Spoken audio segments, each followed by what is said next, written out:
नमस्कार। Cell biology के इस द्वितीय ई लेक्चर में आप सभी का स्वागत है। यूनिट फर्स्ट के दूसरे पार्ट में आज हम चर्चा करेंगे ultra structure of prokaryotic cell.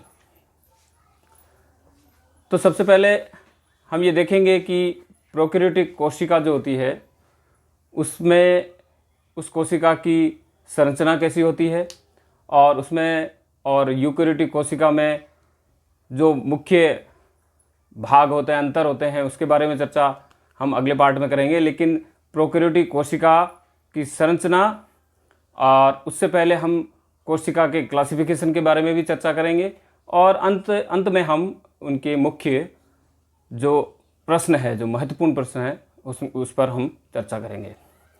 तो हम देखते हैं कि यदि कोशिका का क्लासिफिकेशन उस पर यदि चर्चा की जाए तो हम जीव को दो मुख्य भागों में डिवाइड करते हैं। एक तो हम कोशिकाएं जो है वो प्रोकैरियोटिक ऑर्गेनिज्म और एक यूकेरियोटिक ऑर्गेनिज्म। अब हम यदि जीव में यूकेरियोटिक जीवों को यदि डिवाइड करें आगे, तो इन यूकेरियोटिक ऑर्गेनिज्म की सेल्स जो है, जिसमें हम देखते हैं कि ये ऑर्गेनिज्म एक सिंगल सेल्यूलर भी होते हैं, यानी एक सेल से मिलकर भी बने होते हैं, या फिर बहुकोशिकीय या मल्टी सेल्यूलर होते हैं। और अगेन मल्टी सेल्यूलर को यदि हम उसमें डिवाइड करें सेल के आधार पे, तो एक तो एनिमल सेल और दूसरा इसमें प्लांट सेल। अब हम आते हैं प्रोकैरियोटिक सेल पे।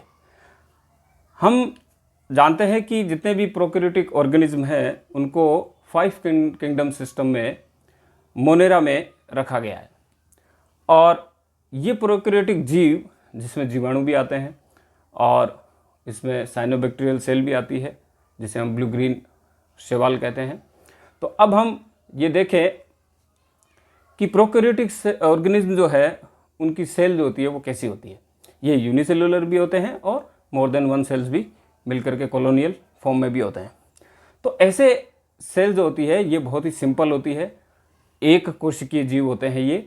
अधिकतर इनमें केंद्रक अनुपस्थित होता है और इनमें दोहरी झिल्ली युक्त कोशिकांग जो है वो भी अनुपस्थित होते हैं। और इसको भी आगे डिवाइड करते हैं तो आर्कीबैक्टीरिया और यू बैक्टीरिया में डिवाइड करते हैं। तो आगे बहुत सारे इसमें एग्जाम्पल आते हैं और ये इस डायग्राम में हम अच्छी तरह से देख सकते हैं कि एक दिया गया है और जिसके सेंट्रल पार्ट में क्रोमोजोमल डीएनए जो है वो पाया जाता है और जिस रीजन में पाया जाता है उसे हम न्यूक्लियोइड कहते हैं, ठीक है। और इसे हम जीनोफोर के नाम से भी जाना जाता है। और उसके चारों तरफ जो वो न्यूक्लियोइड जो है वो है कोशिका द्रव्य में स्थित रहता है और जिसमें राइबोसोम्स पाए जाते हैं। और इसके चारों तरफ राइबोसोम जो है वो परिबद्ध रहता है कोशिका कला से, जो कि लिपोप्रोटीन की बनी होती है।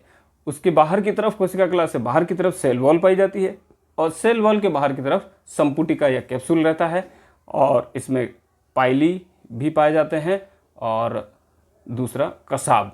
अब इनकी संख्या जो है वो अलग अलग हो सकती है। तो ऐसी एक स्ट्रक्चर जो है एक सिंपल प्रोकैरियोटिक ऑर्गेनिज्म की, उसकी सेल की है। अब इसकी सेल की स्ट्रक्चर यदि हम देखें और इसको हम एक क्लासिफाइड करें एक पर्टिकुलर फॉर्म में, तो हम देखते हैं कि जीवाणु कोशिका की जो संरचना होती है उसके अंदर अभी हम देखें तो दो मुख्य उसके भाग हैं। एक तो है उसका बाह्य आवरण, ठीक है, जिसे और दूसरा बाह्य आवरण और दूसरा है जीव द्रव्य प्रोटोप्लाज्म। अब कोशिका का जो बाह्य आवरण जो होता है उसके दो मुख्य पार्ट हैं। एक तो है इसकी स्लाइम लेयर या श्लेष्मा परत कहते हैं, या हिंदी में हम उसको अवपंक स्तर कहते हैं, और दूसरा जो भाग है वो है इसकी कोशिका भित्ति। और इधर हम देखें यदि जीवद्रव्य को डिवाइड करें तो जीवद्रव्य के जो है उसके 3 मेन पार्ट हैं। एक तो जीवद्रव्य कला, यानी कि जीवद्रव्य को घेरने वाली चारों तरफ से उसकी मेम्ब्रेन, जिसे हम प्लाज्मा कला कहते हैं, और दूसरा उसका मुख्य भाग जो है अंदर का वो सोल लाइक स्ट्रक्चर जो है वो है कोशिका द्रव्य, और तीसरा जो उसका पार्ट है वो है केंद्रकाभ या न्यूक्लियोइड, यानी वह स्थान जहाँ पर क्रोमोजोम पाए जाते हैं, जिसे प्रोकैरियोटिक क्रोमोजोम पाया जाता है। अब जो जीवद्रव्य कला है वो अंदर की तरफ अंतर्वलित होकर के एक स्पेसिफिक संरचना बनाती है जिसे हम कहते हैं मीजोसोम। आगे हम देखेंगे मीजोसोम के बारे में।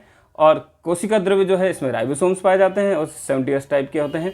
और न्यूक्लियोइड रीजन जो होता है जिसमें मेन मुख्य क्रोमोसोम के अलावा एक एक्स्ट्रा क्रोमोसोमल डीएनए भी पाया जाता है जिसे हम प्लेज्मिड कहते हैं। तो प्लेज्मिड जो है एक वेक्टर के रूप में काम आता है, ये हम जानते हैं। तो एक जीवाणु की जो संरचना है उसको हम इस प्रकार से क्लासिफाइड कर सकते हैं। अब इसकी सेल की स्ट्रक्चर जो है उसका बाह्य आवरण जो है उसके बारे में हम चर्चा करेंगे। बाह्य आवरण में जैसे हमने देखा कि एक तो इसका सेल वॉल और एक आता है अवपंक स्तर या फिर श्लेष्मा स्तर। यह लिपिड और प्रोटीन की बनी होती है और एक पतली परत होती है, बाहर की तरफ होती है। और जैसा कि हम इस डायग्राम में देख सकते हैं कि यहाँ पर जो कैप्सूल या स्लाइम लेयर जो है ये सबसे बाहरी आवरण है और थोड़ा मोटा आवरण है। और एक्चुअल में श्लेष्मा स्तर जो होता है ये जब प्रतिकूल परिस्थितियाँ आती है तो उस समय ये स्तर जो है वो अधिक मोटा हो जाता है और ये संपुटिका बनाता है जिसे हम कैप्सूल के नाम से जानते हैं। तो ये दोनों एक्चुअल में एक ही हैं और दोनों स्तर जो है वो पॉलीसेकेराइड से मिलकर बने होते हैं। और इसमें जो है वो डेक्स्ट्रन और लेवंस की मात्रा जो होती है वो ज़्यादा होती है। कुछ बैक्टीरिया होते हैं जिसके अंदर ये पेप्टाइड की भी बनी हुई होती है। अब इसी में हम यदि बाह्य स्तर जो है इससे आगे चलते हैं तो हम दूसरा इसका मुख्य भाग जो है वो हम देखते हैं, वो है कोशिका भित्ति। और कोशिका भित्ति जो है ये प्रोकैरियोटिक ऑर्गेनिज्म की स्पेसिफिक होती है और ये बनी होती है पेप्टाइडोग्लाइकेन की या म्यूरामिक अम्ल की। तो दृढ़ होती है, ये 100 से लेकर के 250 एंगस्ट्रॉम तक मोटी होती है और यही कोशिका भित्ति इसके आकार का निर्धारण करती है, उसको निश्चित करती है। तो केमिकल रूप से यदि हम इसको डिवाइड करें, रासायनिक संगठन, इस पर क्वेश्चन भी बहुत पूछे जाते हैं कि इसको ये किससे बनी होती है। तो यदि हम इस चार्ट को देखें जिसमें हम बीच में बता सकते हैं प्रोकैरियोटिक कोशिका भित्ति जो है वो पेप्टाइडोग्लाइकेन की बनी हुई है और इसके जो है वो दो मुख्य भाग हैं। इसमें एक तो है ये शर्करा और दूसरा है अमीनो अम्ल। तो शर्करा और अमीनो अम्ल से मिलकर ये बनी होती है। शर्करा में देखें तो दो प्रकार की शर्कराएं होती हैं इसमें। एक है इसमें एन एसिटाइल म्यूरामिक एसिड जिसे हम NaM नाम हम याद रखेंगे उसको नाम, और दूसरा है एन एसिटाइल ग्लूकोसमिन जिसे कहते हैं NAG या नाग। तो नाम नाग नाम नाग, ये दो जो है शुगर होती है। तो शुगर के अलावा है इसमें एमिनो अम्ल, वो है संख्या में 4 एमिनो अम्ल कौन कौन से हैं? Alanine, alanine, D alanine, glutamic अम्ल और चौथा जो है वो लाइसिन या हम उसको डाई अमीनो पिमिलिक एसिड कहते हैं। ये 4 अमीनो अम्ल जो होते हैं वो इसी सीक्वेंस में इसमें लगे रहते हैं। अब इसकी जो स्ट्रक्चर जो है उसमें यदि हम देखेंगे तो नाम और नाग ये दोनों जो है ये अल्टरनेट फॉर्म में रहते हैं, स्थित होते हैं। और इस अल्टरनेट फॉर्म में जैसे पहले NAG नाम आ गया, NaM नाम, देन नाग, देन नाम नाग, तो एक ही परत के अंदर दोनों अल्टरनेट लगी रहती है शर्कराएं। और ऐसी मोर देन वन जो है वो लेयर्स होती है इसमें। अब ये लेयर जो होती है एक दूसरे के ऊपर जो है यूं लगी रहती है, तो ये आपस में जो है वो इसमें स्लाइड भी हो सकती है। तो उनको जोड़ने का काम जो है ये चारों अमीनो एसिड करते हैं। जैसे 2 लेयर है तो उनके बीच में 1 2 3 4 अमीनो एसिड जो है वो लगे रहते हैं। अब अमीनो एसिड जो होते हैं ये आपस में भी जो होते हैं ये एक दूसरे से जुड़े रहते हैं। तो 3rd नंबर का अमीनो एसिड जो होता है वो 4th नंबर के अमीनो एसिड से अटैच रहता है और इस प्रकार ये मल्टी लेयर्ड कोशिका भित्ति जो होती है वो इसमें निर्मित होती है। अब हम इसकी कोशिका भित्ति की बात करते हैं तो कोशिका भित्ति जो है इसमें जो ऑर्गेनिज्म है तो ग्राम ने स्टेनिंग के आधार पर 2 प्रकार के बैक्टीरिया जो है वो उसमें स्टेनिंग के आधार पे निर्धारित किए कि एक तो ग्राम पॉजिटिव बैक्टीरिया और एक ग्राम नेगेटिव बैक्टीरिया। अब दोनों जो बैक्टीरिया होते हैं उनको मुख्यतः इनकी जो कोशिका भित्ति जो होती है उसकी मोटाई के आधार पर हम उसको डिवाइड करते हैं और उसी के आधार पर वो स्टेन लेता है। हम जानते हैं स्टेनिंग प्रोसेस के अंदर भी हम इसको निर्धारित करते हैं। तो ग्राम पॉजिटिव और ग्राम नेगेटिव बैक्टीरिया जो होते हैं इनकी यदि मोटाई देखी जाए तो ग्राम पॉजिटिव बैक्टीरिया के अंदर 20 से 30 नैनोमीटर मोटी जो है वो कोशिका भित्ति होती है और वहाँ नेगेटिव जो होती है वो नेगेटिव में 10 से 15 नैनोमीटर मोटी कोशिका भित्ति होती है। तो compare to negative gram gram negative cell जो ग्राम पॉजिटिव सेल होती है वो काफ़ी थिक सेल वॉल होती है, और दोनों ही पेप्टाइड ग्लाइकन से बनी होती है। लिपिड की मात्रा जो होती है वो ग्राम पॉजिटिव में कम होती है, लेकिन ग्राम नेगेटिव के अंदर लिपिड की मात्रा जो होती है वो 15 से 20% ज़्यादा होती है तक होती है। और सबसे जो मुख्य पॉइंट जो है वो है कि ग्राम पॉजिटिव के अंदर टिकोइक अम्ल पाए जाते हैं, और ये टिकोइक अम्ल ग्राम नेगेटिव नहीं होते हैं। तो इसमें दो प्रकार के हैं, एक तो राइबोटोल, एक है ग्लिसरॉल। तो ये दोनों ही टाइप के जो हैं वो ग्राम पॉजिटिव बैक्टीरिया के अंदर ये पाए जाते हैं। नेगेटिव में ये टिकोइक अम्ल जो है वो अनुपस्थित होते हैं। और यहाँ हम रिड्यूसिंग शुगर की बात करें तो ग्राम पॉजिटिव में 40 से लेकर के 60% शर्करा जो है वो इसमें पाई जाती है ग्राम पॉजिटिव बैक्टीरिया में, और 10 से 20% जो है वो हेक्सोज एमीन जो है वो उपस्थित होते हैं। और यदि हम ग्राम नेगेटिव में देखें तो 20 से लेकर 40% तक ऐसी रिड्यूसिंग शुगर होती है, और साथ ही 3 से 5% इसमें हेक्सोज एमीन उपस्थित होती है। तो अब इसके साथ एक और डिफरेंस है, वो है एरोमेटिक अमीनो अम्ल का। तो ये एरोमेटिक अमीनो अम्ल जो है वो पॉजिटिव के अंदर तो एब्सेंट होते हैं, लेकिन नेगेटिव बैक्टीरिया के अंदर ये प्रेजेंट होते हैं। अब हम अगला पार्ट जो है वो देखते हैं इसका जीव द्रव्य, प्रोटोप्लाज्म जिसे हम कहते हैं। अब जीव द्रव्य और प्रोटोप्लाज्म जो है इसका हम पहले लेक्चर में पढ़ चुके हैं कि इसका नामकरण किसने दिया, किसने इसको खोजा।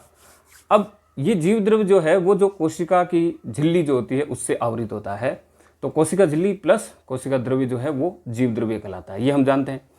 अब हम इस डायग्राम में देख सकते हैं कि हम 3 या 4 मुख्य जो पार्ट हैं वो उस पर चर्चा करेंगे। एक तो इसकी जो है प्लाज्मा मेम्ब्रेन जो कि नॉर्मल है, लिपिड और प्रोटीन की बनी होती है, और दूसरा मीजोसोम। तो मीजोसोम जो है वो इसकी प्लाज्मा मेम्ब्रेन जो होती है, कोशिका कला जो होती है, वो अंदर की तरफ अंतर्वलित होकर के एक स्ट्रक्चर बनाती है, स्पेसिफिक संरचना बनाती है, और ये संरचना जो होती है वो मीजोसोम कहलाती है। जैसा कि हम इस डायग्राम में देख सकते हैं, इसमें आप बनते हुए ए, बी, सी और डी डायग्राम के अंदर यहाँ पे बनती हुई मीजोसोम दिखाई दे रही है। तो मीजोसोम की जो संरचना है वो एक मीजोसोम सैक का निर्माण करती है, और कई सारी ट्यूब्यूल्स इसके अंदर होती है। तो इसका मुख्य काम जो होता है वो है परिवहन तंत्र का निर्माण करना। बाहर से कौन सी चीज़ आ रही है, कौन सी चीज़ जाएगी, तो सीक्रेशन का काम, संश्लेषण का काम, ये काम जो है वो मीजोसोम जो है वो करता है। और दूसरा जो श्वसन का जो मुख्य स्थल है वो भी मीजोसोम। इसका मतलब ये हुआ कि रेस्पिरेशन से रिलेटेड जितने भी एंजाइम्स होते हैं वो सारे यहाँ मीजोसोम से यहाँ पे उपस्थित होते हैं। तो एक बहुत ही एक मेजर स्ट्रक्चर है जो बैक्टीरियल सेल के अंदर पाई जाती है, प्रोकैरियोटिक सेल के अंदर पाई जाती है।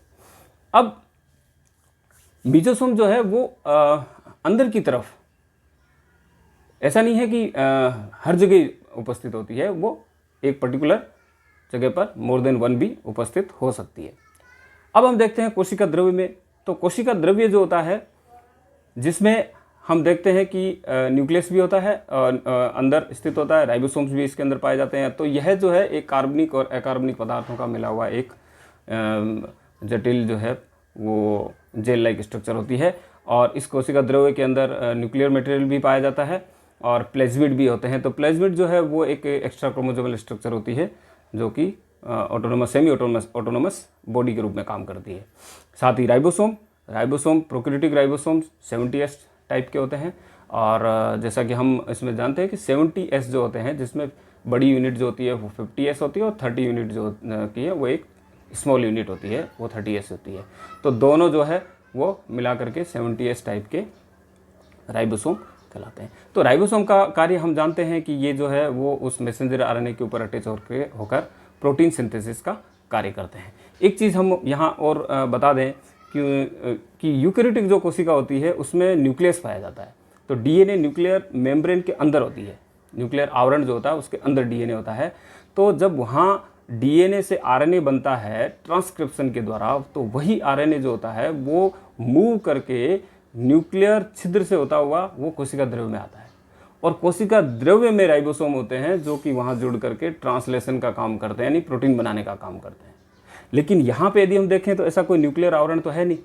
इसका मतलब डीएनए ओपन है। तो डीएनए ओपन है तो यहाँ जब ट्रांसक्रिप्शन होगा तो यहाँ जो आरएनए बनेगा, तो अब आरएनए को जाना तो कहीं नहीं है, साइटोप्लाज्म में ही राइबोसोम पड़े हुए हैं। तो प्रोकैरियोटिक कोशिका में ट्रांसक्रिप्शन और ट्रांसलेशन ये दोनों साथ साथ होते हैं। कहने का मतलब जब कोई एक जीन में ट्रांसक्रिप्शन स्टार्ट होगा तो मैसेंजर आरएनए बनना स्टार्ट हो गया, अभी वो कंप्लीट भी नहीं हुआ, उसका एंड भी नहीं हुआ, तो उसके साथ ही साथ उस मैसेंजर आरएनए के 5 एंड पर राइबोसोम जुड़ जाता है। तो इधर ट्रांसक्रिप्शन चलता रहता है, पीछे पीछे ट्रांसलेशन यानी कि प्रोटीन का निर्माण भी होता रहता है। तो ये दोनों प्रोसेस साथ साथ चलती है। ये चीज़ जो है वो यूकैरियोटिक कोशिका में नहीं पाई जाती, ये होती है केवल प्रोकैरियोटिक कोशिका में। तो ये पॉलीसोम्स भी बनाते हैं, मोर देन वन राइबोसोम यदि एक ही मैसेंजर आरएनए के ऊपर अटैच हो जाते हैं और उसका सिंथेसिस करते हैं तो वो हम पॉलीसोम कहते हैं। अगला जो है वो है न्यूक्लियोइड या केंद्राब।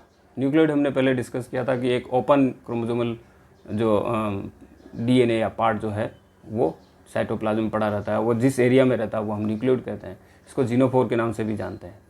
और कसाब जो है यानी कि फ्लैजिला जो है वो भी इसमें उपस्थित होता है। एक सिंगल हो सकता है, मल्टी सेलुलर हो सकता है, मोर देन वन हो सकते हैं। फ्लैजिला की स्ट्रक्चर जो है वो पॉजिटिव और नेगेटिव के अंदर देखते हैं तो ये 3 पार्ट में आगे डिवाइड होती है, इसको आगे डिस्कस करेंगे, जिसमें बेसल पार्ट जो होता है और एक उसका फिलामेंट रीजन होता है, कनेक्टिव रीजन होता है, और ऐसा ही अलग अलग जो इसकी जो गुंडियाँ होती है वो पॉजिटिव और नेगेटिव में थोड़ा डिफरेंस है। तो फ्लैजिला जो है स्ट्रक्चर जो है वो सिंगल भी हो सकती है नंबर और नंबर में, और मोर देन वन भी हो सकती है। इसी के बेसिस पे इसका क्लासिफिकेशन भी किया जाता है। तो ये एक हम ओवरऑल यदि हम देखते हैं कि एक प्रोकैरियोटिक कोशिका की स्ट्रक्चर है, जिसमें हम वो सारी स्ट्रक्चर इसके अंदर हम इसकी स्टडी करते हैं जो हमें डिफरेंट करती है यूकैरियोटिक सेल से। अब एक और प्रकार की यूकैरियोटिक सेल है, वो है blue green algal cell. Blue green algal या साइनोबैक्टीरियल सेल जिसे हम कहते हैं। साइनोबैक्टीरियल सेल एक्चुअल में प्रोकैरियोटिक सेल ही है और इसकी स्ट्रक्चर लमसम सेम होती है, क्योंकि इसके अंदर यदि हम देखते हैं तो यहाँ भी सेल वॉल होती है, ये भी पेप्टाइडोग्लाइकन की होती है। अंदर की तरफ यदि हम देखेंगे तो यहाँ भी एक इसकी सेल मेम्ब्रेन पाई जाती है, और इसी सेल मेम्ब्रेन जो होती है ये भी लिपोप्रोटीन की बनी होती है। ठीक है, अब यहाँ पे यदि अंदर की तरफ यदि हम देखते हैं तो हमें बहुत सारी कुछ इंक्लूजन्स नज़र आते हैं। न्यूक्लियोइड वो ओपन डीएनए होता है, यहाँ पे सर्कुलर डीएनए होता है, ओपन डीएनए होता है। प्रोकैरियोटिक सेल में भी ऐसे ही होता है, कोई न्यूक्लियर आवरण या केंद्र यहाँ नहीं पाया जाता। डबल मेम्ब्रेन ऑर्गेनेल, कोई भी ऑर्गेनेल जो है वो भी इसमें नहीं पाया जाता है। लेकिन इसमें कुछ जो है स्पेसिफिक स्ट्रक्चर और पाई जाती है, वो है इसमें क्रोमेटोफोर, यानी कि थाइलेकोइड की सिंगल प्लेट्स पाई जाती है जिसके ऊपर स्पेसिफिक वर्णक जो है वो पाए जाते हैं। तो ये स्ट्रक्चर होती है। इसके अलावा कुछ रिजर्व फूड्स जो होते हैं उसकी बॉडीज़ पाई जाती है, जैसे साइनोफाइसिन स्टार्च जो है वो पाए जाते हैं। प्रोटीन के ग्रेन्यूल्स जो हैं वो भी इसमें पाए जाते हैं। राइबोसोम 70S टाइप के ही होते हैं। और जो हम बात करते हैं यदि थाइलेकोइड की स्ट्रक्चर क्रोमेटोफोर की, तो ये स्ट्रक्चर जो है पतली पतली प्लेट्स के रूप में रहती है। तो सेल की स्ट्रक्चर जो है वो हम देखते हैं राउंडेड भी हो सकती है, क्योंकि अलग अलग कोशिकाएं में अलग अलग होती है। और क्लोरोप्लास्ट जो है वो नहीं होता, उसकी जगह क्रोमेटोफोर पाए जाते हैं। अच्छा, एक बात और, प्रोकैरियोटिक जो कोशिकाएं होती है उसमें अंदर प्रोकैरियोटिक बैक्टीरिया ऐसे पाए जाते हैं जो प्रकाश संश्लेषण का कार्य करते हैं, तो प्रकाश संश्लेषी बैक्टीरिया कहते हैं हम उसको। तो वहाँ भी क्रोमेटोफोर पाए जाते हैं, लेकिन थाइलेकोइड लाइक स्ट्रक्चर जो है वो नहीं होती है, जो कि यहाँ पे प्रोकैरियोटिक साइनोबैक्टीरियल सेल में पाई जाती है। अब प्रकाश संश्लेषी जो है उसके एक बैक्टीरियल जो होते हैं प्रकाश संश्लेषी जीवाणु होते हैं, और एक होते हैं फोटोसिंथेटिक, ये ब्लू ग्रीन एल्गल सेल होती है। इन दोनों में डिफरेंस है, क्योंकि वहाँ पर H2S जो है वो यूज़ होता है और यहाँ पे वाटर यूज़ होता है। इसका कहने का मतलब ये है कि ब्लू ग्रीन एल्गल सेल जो है फोटोसिंथेसिस में जो है ऑक्सीजन का निर्माण करती है, जबकि हम जानते हैं कि फोटोसिंथेसिस में ऑक्सीजन जो है वो एक यूकैरियोटिक सेल जो होती है, फोटोसिंथेटिक सेल, प्लांट सेल जो होती है वही निकालती है। लेकिन यहाँ साइनोबैक्टीरियल सेल जो है ये भी ऑक्सीजन निकालती है। दूसरा अंतर जो है प्रोकैरियोटिक और साइनोबैक्टीरियल सेल जो है, इन दोनों में अंतर ये है कि वहाँ पे जो पिगमेंट्स होते हैं वो अलग होते हैं। प्रोकैरियोटिक बैक्टीरिया में, बैक्टीरियल सेल में वो photosynthetic pigment bacterial photosynthetic pigment होते हैं, bacterial chlorophyll A, bacterial chlorophyll B. जबकि यहाँ यदि हम देखते हैं साइनोबैक्टीरिया के अंदर ये वही क्लोरोफिल होते हैं जो प्लांट्स में पाए जाते हैं। क्लोरोफिल ए के अलावा दूसरे होते हैं फाइकोबिलिन्स पाए जाते हैं, जो कि रेडोफाइसी में भी पाए जाते हैं, कुछ प्लांट्स में पाए जाते हैं। तो क्लोरोफिल ए की उपस्थिति के कारण ही ये प्लांट के अंदर भी इसको सिमिलर मानते हैं, इसलिए एल्गी को शैवाल, क्योंकि ये शैवाल में आता है, शैवाल को प्लांट्स में भी रखा गया है। अब हम कुछ इसके महत्वपूर्ण प्रश्न जो है वो इससे संबंधित जो पूछे जाते हैं उस पर चर्चा करते हैं। जैसे ये पूछा जाता है कि प्रोकैरियोटिक कोशिकाओं में कोशिका भित्ति बनी होती है, किसकी बनी होती है? तो आंसर हमारा होना चाहिए पेप्टाइडोग्लाइकन, या फिर म्यूरामिक अम्ल भी कहीं लिखा हुआ हो तो वो आंसर हो सकता है। दूसरा इसमें है कि ग्राम पॉजिटिव जीवाणुओं की कोशिका भित्ति में कौन सा अम्ल पाया जाता है? ये इंपॉर्टेंट है, कई प्रतियोगिता कक्षाओं में भी पूछा जाता है। तो टिकोइक अम्ल ग्राम पॉजिटिव बैक्टीरिया की सेल वॉल में। दूसरा है इसमें, जैसे नेक्स्ट क्वेश्चन जो है, जैसे है प्रोकैरियोटिक कोशिका भित्ति में पाई जाने वाली शर्कराओं के नाम लिखो। तो 2 शुगर्स है जो अपन ने डिस्कस की थी, नाम और नाग, यानी कि एन एसिटाइल म्यूरामिक एसिड और एन एसिटाइल ग्लूकोसमिन। 2 शुगर है और दोनों शुगर कोशिका प्रोकैरियोटिक सेल वॉल में पाई जाती है। नेक्स्ट है मीजोसोम की उत्पत्ति कोशिका के किस भाग से होती है? तो मीजोसोम हमने पढ़ा था कि ये प्लाज्मा मेम्ब्रेन या कोशिका कला अंदर की तरफ अंतर्वलित होकर के बनाती है, इसका मतलब वो कोशिका कला से बनती है। अगला क्वेश्चन यदि हम देखें इंपॉर्टेंट, कि प्रोकैरियोटिक कोशिका में श्वसन संबंधी क्रियाओं का स्थल है। जैसा कि हमने चर्चा की थी कि परिवहन तंत्र का मुख्य काम जो है वो भी मीजोसोम के द्वारा होता है, और श्वसन से संबंधित सारे काम, एंजाइम जितने भी होते हैं वो सारे मीजोसोम पे होते हैं। तो ये भी आंसर इसका होगा मीजोसोम। ऐसे ही अगला क्वेश्चन, कि किन्हीं 2 प्रकाश संश्लेषी जीवाणुओं के नाम बताइए।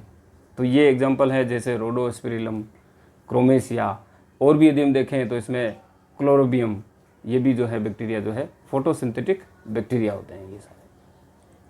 Thank you very much.